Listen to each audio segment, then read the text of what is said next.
Hello, Algebra 1 class. We are going to do a video here about linear functions and determining what makes a linear function. So this is for 5.2. We're going to start off with learning target 5b. I can explain what makes a relationship linear. And one of the ways that we can do that is by plotting the points like you saw previously. So if we if we took the points in this table here, so we have the x's and the f of x's. If I made a graph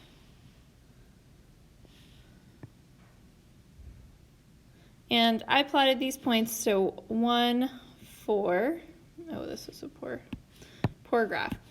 Let's start down here because I have no negatives. So if that's 0, this is 1, 4 would be right there. 2 and then 8. 4, 5, 6, 7, 8. Then we go to 3 and get to 12, which would be way up there. If you can connect those points and they form a line, then this is linear, right? And we would have to check this last point as well. I just ran out of space. But you can see that that pattern is linear. So one of the things we want to do today is figure out how we can determine if something's linear without graphing those points. So let's go back and find something called the first difference. All right. So we're going to find the first difference in the tables. And the difference is coming from the function values. So when I say first difference, we're looking at the y values or the f of x values, okay? As well as we'll compare the x values over here, but the y values are the most important. So the difference, when I'm looking at what's happening from one function value to the next, well, how do I get from 4 to 8? I'm adding 4. How do I get from 8 to 12? Oh, notability, man. I'm adding 4. And how do I get from 12 to 16? I'm also adding 4, right? Now we want to make sure that the x values are increasing in the same amount as well. So if I go from 1 to 2, I increase by 1. 2 to 3, I increase by 1. 3 to 4, I increase by 1. So let's say I had another point, 6 and 24, right? Well, over here I increased by 2, and over here I increased by 8, okay? So when I say the first difference, the difference in all of those values that we would take from this initial table, we want to make sure those are always the same, right? So for this one, we are thinking about the function value of 4 over the x value of 1. So 4 over 1, okay, well that's 4. The next set is also 4 over 1, which is 4.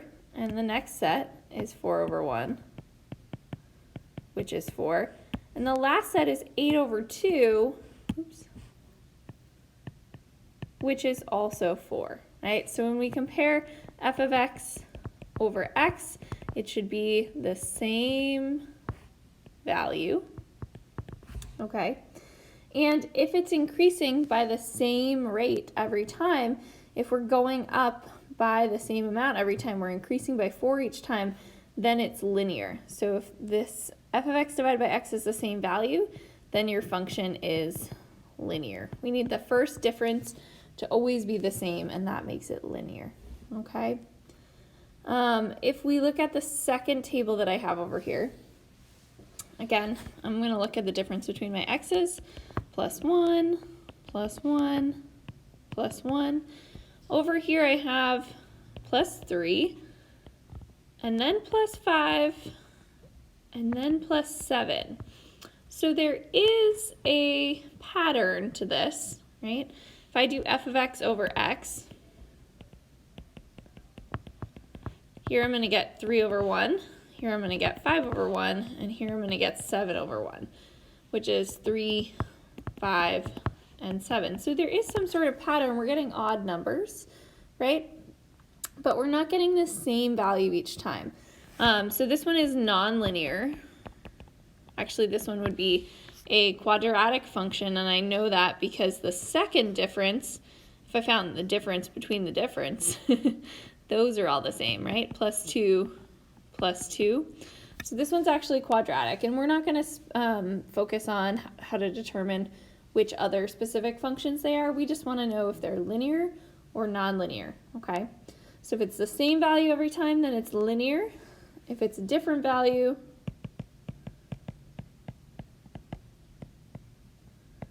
then it's nonlinear.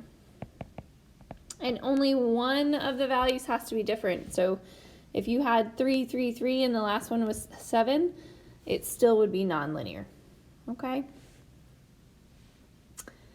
So let's talk about classifying functions as linear or nonlinear when they're giving you a situation. So here, the cost C in dollars of the sauce for pizza is a function of the weight in ounces of sauce used. So on the left-hand side, they're giving you the weight over here, and on the right-hand side, they're telling us how much that costs, right?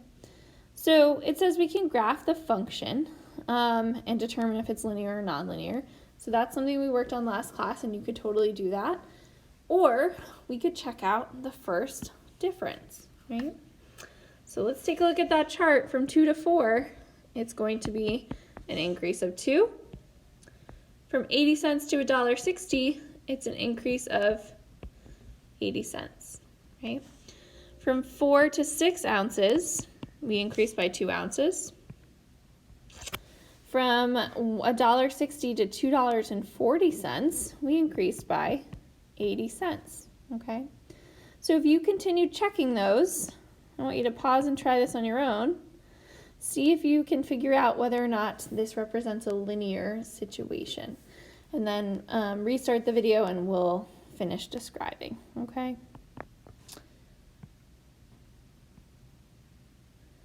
So if you're back with us, hopefully you figured out whether it's linear or not. So then you want to go from, we want to check from $2.40 to $3.20. That's also an increase of 80 cents. And $3.20 to $4 is an increase of 80 cents as well.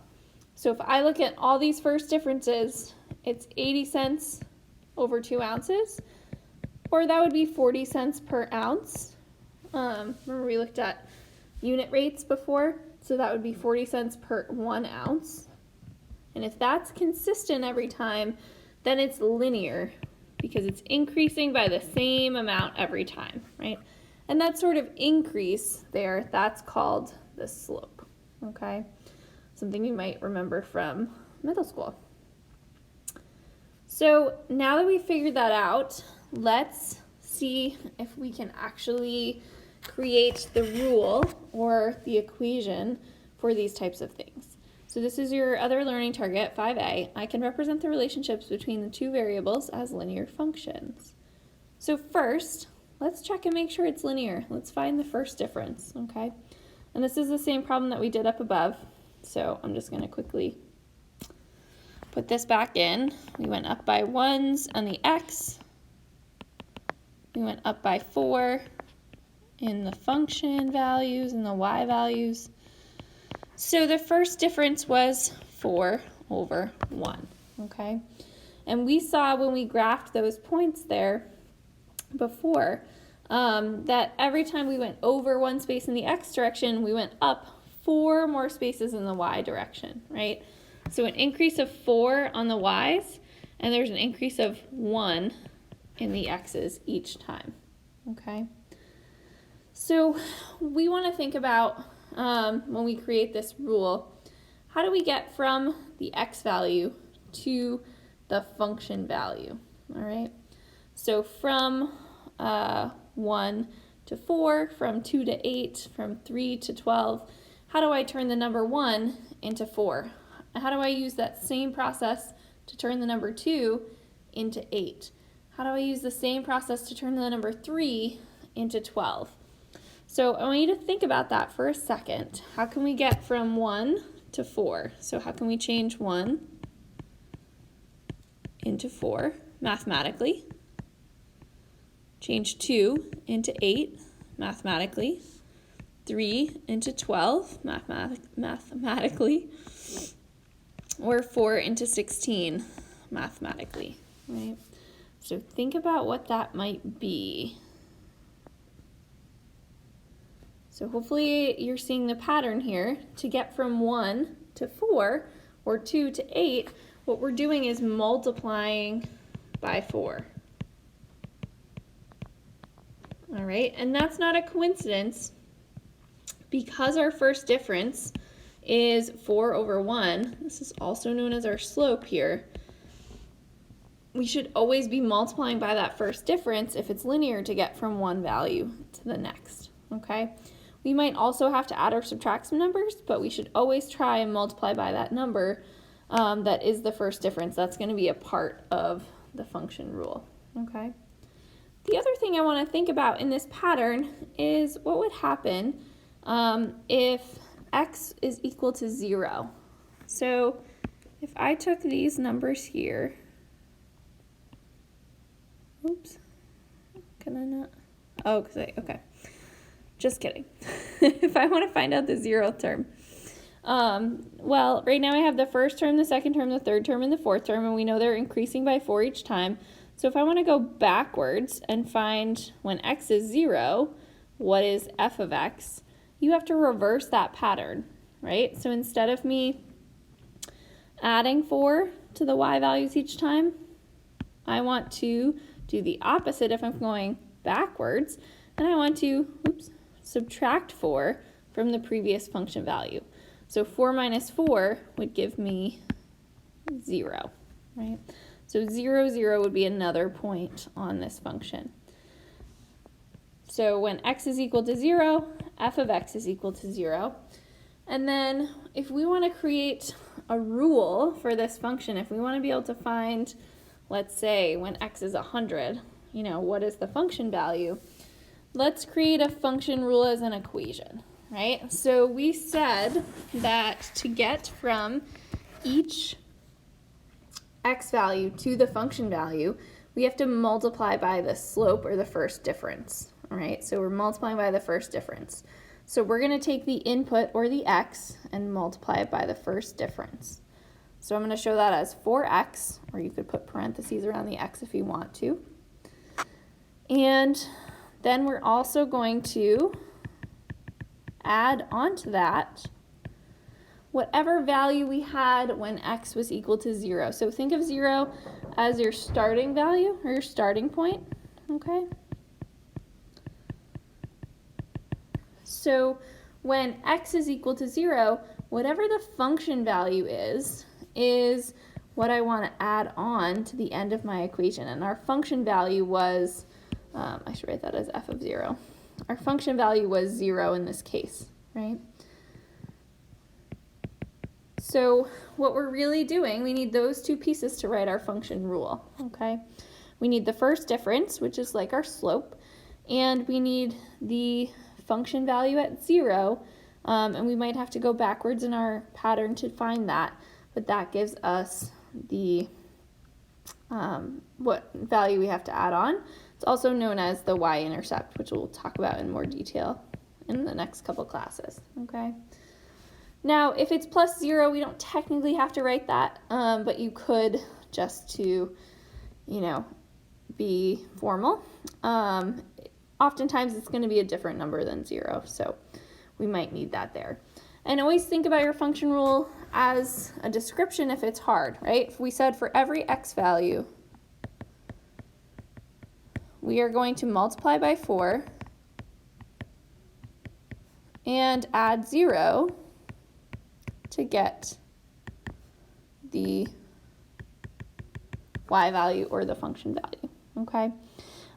So we can turn that into an equation by saying, okay, well, if I need to multiply by 4, then it's 4 times the input, and whatever I need to add or subtract on to the end would go after that. to get the y values there, okay? And I think that's going to do it. So make sure that you have that copied down, and then we'll give the 5.2 practice set a try in